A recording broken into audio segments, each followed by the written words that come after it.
علیکم ورحمۃ اللہ وبرکاتہ۔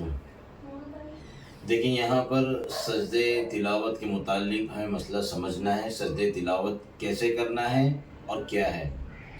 سب سے پہلے سمجھیے کہ سجدے تلاوت کیا ہے۔ سجدے تلاوت اسے کہتے ہیں کہ جب ہم قرآن کریم کی تلاوت کرتے ہیں تو اس میں سجدے کی آیت آتی ہے، تو جب اس آیت کو پڑھتے ہیں تو اس کے پڑھنے کے بعد ہمیں سجدہ تلاوت کرنا ہے۔ اب مسئلہ یہ ہے کہ اگر میں نے ایک ہی جگہ پر بیٹھ کر 10 دفعہ سجدے تلاوت کو میں نے پڑھا تو کیا مجھ پر 10 سجدے کرنا ہے؟ نہیں، آپ کو ایک ہی سجدہ کافی ہے۔ ہاں، اگر بندے نے یہاں پر سجدے تلاوت ایک دفعہ پڑھا، پھر باہر گیا، پھر اندر آ رہا ہے، پھر سجدے تلاوت کر رہا ہے، پھر کچھ کام سے نہیں باہر گیا، پھر اندر آیا، تو دیکھیں مجلس سے بدل رہی ہے، تو مجلس کے بدلنے سے الگ الگ سجدے پھر آپ کو کرنے ہوں گے۔ ایک ہی مجلس میں اگر آپ 10 دفعہ 15 دفعہ 20 دفعہ کتنی بھی دفعہ آپ سجدے تلاوت کر لیجیے تو ایک ہی سجدہ ہے۔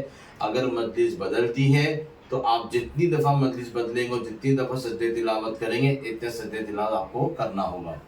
یہ تو ہوگی سجدے تلاوت کے متعلق بات۔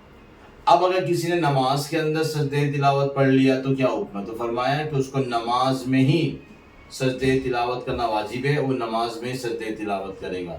اس کی شکل کیا ہے؟ اس کی شکل یہ ہے کہ اگر کسی نے سجدے تلاوت کر لیا اور جیسے اللہ اکبر کوئی سجدے کی تلاوت کر رہا تھا، تو جیسے سجدے کی تلاوت کی فوراً کہاں چلا جائے گا؟ وہ سجدے میں چلا جائے گا، پھر ڈائریکٹ سجدے سے اٹھ جانا ہے اس کو، پھر واپس اس کے آگے سے پھر اس کو قرات کرنی ہوتی ہے۔ تو نماز میں ہی اس کو کمپلیٹ کرنا ضروری ہے۔